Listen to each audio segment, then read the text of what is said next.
हमने मुंबई के किस्से सुने हैं, हमने लॉरेंस के किस्से चल रहे हैं, श्री प्रकाश शुक्ला की कहानी रही है, मुन्ना बजरंगी, अतीक अशरफ को हमने देखा। लेकिन मेरे मन में इन कहानियों को शुरू करने के पहले एक सवाल आता है जी कि ये जो बाहुबली होते हैं, जो अपराधी होते हैं, ये लोगों को इतने फैसिनेट क्यों करते हैं, इतना मजा क्यों लोगों को आता है कि इनको हीरो की तरह इन कहानियों को सुनते हैं? देखिए, इसके लिए आपको थोड़ा सा पीछे जाना होगा, 85 से 90 और 90 का पूरा दशक। इलेक्टोरल प्रोसेस हमारा पेपर बैलेट से होता था और जब जब इलेक्शंस होते तब तक ये छपता था कि 50 बूथ वहाँ लूटे गए, 20 वहाँ लूटे गए, मतपत्र लूटे गए, फलाना हुआ। कोई तो करता होगा इसको। उस समय के जो भी राजनीतिक लोग रहे होंगे, उन्होंने इस तरह के गुर्गों का इस्तेमाल किया कि साहब आप 10 बूथ आप देख लीजिए, 20 आप देख लीजिए, 25 आप देख लीजिए, और वो जीत गए। जीतने के बाद जिन लोगों ने जिताया, जिन लोगों ने बूथ कैप्चर किया, जिन लोगों ने बैलेट पेपर में पानी डाला, जिन लोगों ने बैलेट पेपर में स्याही डाली, जो लोग बैलेट बॉक्स ही उठा के ले गए, कुएं में डालाए, उनको लगा जब हम इनके लिए कर सकते हैं तो हम क्यों नहीं कर सकते ऐसा। और वो सब मैदान में आ गए और यहीं शुरू हुआ था अपराध का राजनीतिकरण और राजनीति का अपराधीकरण। और जब वो काफिले में निकलते थे, आप भी शायद उत्तर प्रदेश से हैं, उत्तर प्रदेश में जब कोई इस तरह का नेता काफिला लेके निकलता है तो एक कलर की, एक नंबर की 50 गाड़ियां और काली गाड़ियां, शीशा उतरा हुआ और राइफल की नालें बाहर निकली हुई। स्कूल जाते हुए बच्चों के सामने से अगर ये काफिला गुजर जाए तो बच्चों की धड़कनें तेज हो जाती थी, डर जाते थे, रिक्शे को रोक देते थे। तो उस दौर को आप याद करेंगे कि ये लोग आखिर यहां से वहां पहुंचे कैसे। मैं शुरुआत करूंगा शहाबुद्दीन से। शहाबुद्दीन के आतंक का आपको पता होगा। एसिड से जला दिया, आंखें एसिड से फोड़ दी, सरेआम किसी को मार दिया। तो आदमी, अच्छा एक एग्जाम्पल इसके बाद का है कि जैसे अतीक पे 50 से ज्यादा मर्डर के मुकदमे थे, मोर देन 50। लेकिन अभी से पहले जब वो बंद हुआ था, एक भी मुकदमे में सजा नहीं हुई थी। हमने तो यहां तक सुना कि इलाहाबाद हाईकोर्ट के जज लोग हाथ खड़ा कर लिए थे।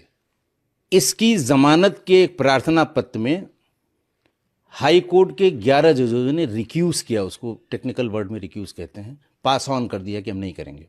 हाई कोर्ट के 11 जजों में खौफ, 12वें जज ने सुना और जमानत दे दी।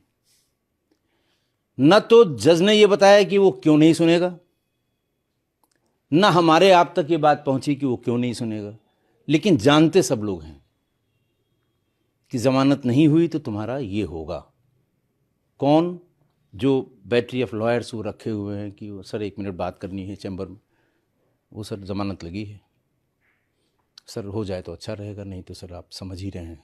बस हाई कोर्ट की बात कर रहा हूँ मैं, लोअर कोर्ट की बात नहीं कर रहा हूँ। जो बेचारे मजिस्ट्रेट नए नए आए हैं वो बेचारे कहाँ इतना लोड ले पाएंगे। इतने जजों ने मना किया और 12वें ने सुना और तब उसकी जमानत दी कि अपने पिंड छुड़ाई, अपना पिंड छुड़ाया कि भाई चलो इसकी जमानत हो गई। और जब इसका काफिला निकला था, इसके काफिले का आपको अंदाज है, कानपुर में एक बार शायद वो नॉमिनेशन करने आया था, 450 गाड़ियां आई थी इलाहाबाद से और हर गाड़ी में बंदूक की नाल बाहर निकली हुई। तो जो फेंस सिटर बच्चे हैं, जो यंगस्टर्स हैं, 12 साल, 15 साल, 20 साल, वो देख रहे हैं कि जब वो काफिला आ रहा है तो साइकिल वाला बेचारा खाई में गिरा जा रहा है, साइकिल छोड़ के भागा जा रहा है, मोटरसाइकिल वाला स्टैंड पे खड़ा करके पीछे हो जा रहा है। यानी इस काफिले मात्र से ही, आदमी नहीं दिखाई दे रहा है उसमें, इतना दहशत हो गई। वो फैसिनेट करता है यंगस्टर्स को, नई उम्र को वो फैसिनेट करता है। माफिया से शुरू ही इसी फैसिनेशन से। हाँ, दबदबा, जलवा, पुलिस अधिकारी को हड़का दिया। हाँ, जज साहब डर गए, भाग गए। और सड़क पे एक आदमी की पूरी स्किन उतार के सड़क पे फेंक के और उससे एसएचओ से कहा कि एक आदमी की लाश पड़ी हुई है, उठा ले जाओ। उठा ले गया, पंचायतनामा हुआ, पोस्टमार्टम हुआ, एफआईआर कराने वाले नहीं मिले। जिन्होंने कहा कि मैंने किया है, लाश उठा ले जाओ, उनके खिलाफ एफआईआर नहीं है उस मुकदमे में।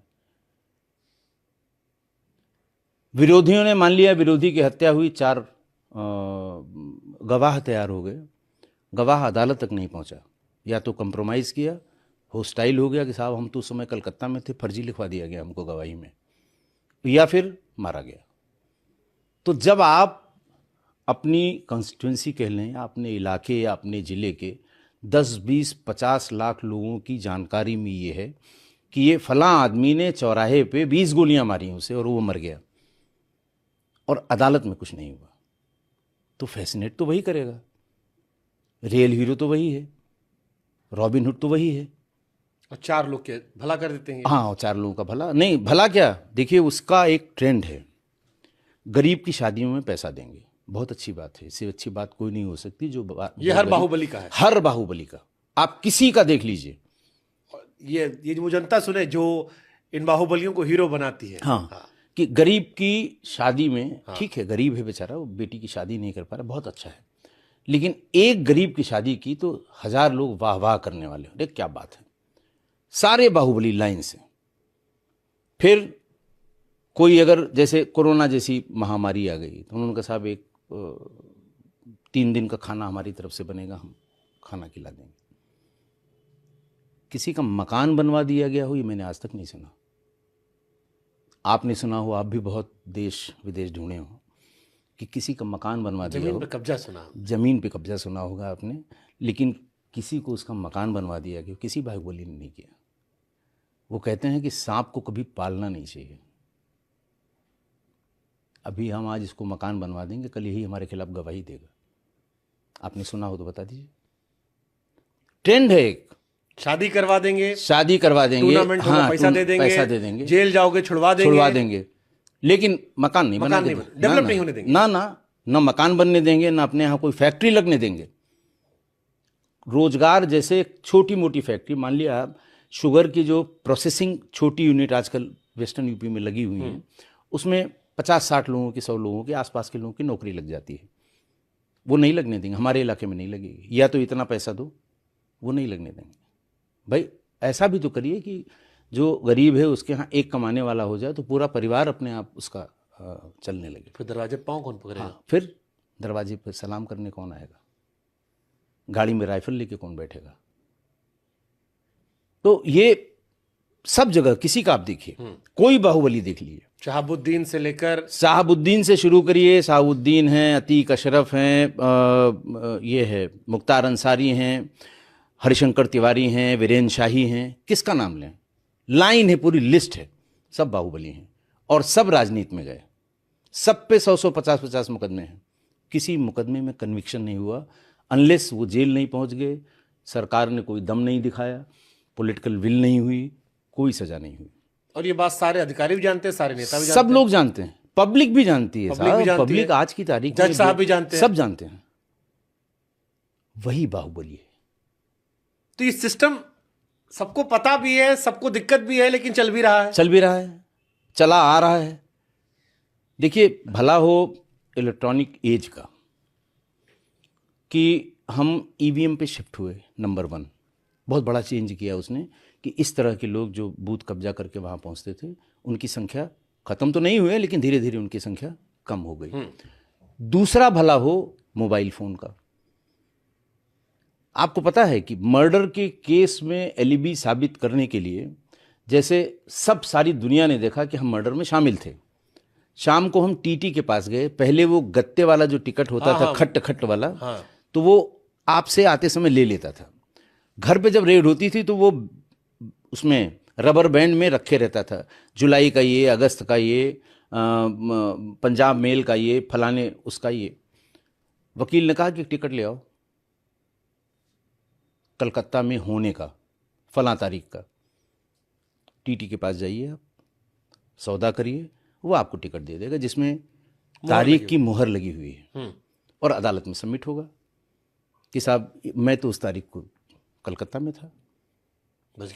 बच गए। ये सब वही मैनेज कराते हैं जिन्हें आप बाहुबली कह रहे हैं, वो सब मैनेज कराते हैं। हो ही नहीं सकता, बता दो किसको सजा हुई, नहीं हुई। आपको अस्पताल में भर्ती दिखा देंगे, लेकिन अब भला हो इस ट्रांसपेरेंसी का, और सब चीज़ें ऑनलाइन हो गई, सब चीज़ें फिंगर टिप्स पे होंगी। एविडेंस जो नए वाले एक्ट आए उसमें सारे इलेक्ट्रॉनिक एविडेंस को एविडेंस की तरह माना जाएगा। एविडेंस की जो परिभाषा लिखी गई उसमें ये मेल की स्टैंपिंग और जितने इलेक्ट्रॉनिक एविडेंस है, पहले ये नहीं था। शुरू में जब एसटीएफ बनी तो हम लोग सीडीआर को केस डायरी में सबमिट नहीं करते थे। जज कह देता था it will not be treated as evidence. ये कहाँ लिखा हुआ है सीआरपीसी में? एविडेंस एक्ट में कहाँ लिखा हुआ है? वो केवल अपनी संतुष्टि के लिए। तो दूसरा सबसे बड़ा चेंज हुआ मोबाइल फोन, और तीसरा सबसे बड़ा चेंज हुआ सीसीटीवी। आज की तारीख में जितने बड़े मामले क्राइम के सुलझाए गए हैं उनमें से 65 से 70% सीसीटीवी फुटेज देख के हुए हैं। 65 से 70%। कहीं ना कहीं तो गाड़ी निकली होगी, कहीं ना कहीं गाड़ी निकली। चलिए, यहाँ ऑफिस के सामने मान लिया कोई ऑफेंस हुआ, यहाँ कोई आपने भी नहीं लगाया है, सामने वाले नहीं लगाया है, लेकिन आएंगे तो आप इसी तरफ से या इस तरफ से, वहाँ ज़रूर मिलेगा आपको। आने जाने के रास्ते पे देखा और पहचान गए कि साहब ये थे, ये गाड़ी नंबर था, पकड़ गए। ये रेट हो गया है सॉल्व करने का 65 to 70%। इनका भला हो, हर चीज़ में तारीख का है। जैसे अब आप साइट पे चले जाएं, हाई कोर्ट की, सुप्रीम कोर्ट की, अब तो लोअर कोर्ट में हो गया। अभी पिछले साल भर में लोअर कोर्ट्स में आप अपने मुकदमे की तारीख देख सकते हैं, क्या ऑर्डर हुआ है ये देख सकते हैं। नहीं तो पहले मुंशी जी को बिना 100 रुपए दिए आपको ऑर्डर की नकल मिल ही नहीं सकती थी। आपको थाने पर आपकी एफआईआर की कॉपी नहीं देते थे वो, जब तक 150 रुपये उनके पास न दे दीजिए। आदमी इसलिए थोड़ी ये करता है, शिकायत करता है। आदमी की पीड़ा क्यों होती है? जहाँ वो ऑफिस में घुस जाए, बस यही है। लेकिन भला हो इस टेक्नोलॉजी का, इस टेक्निक का।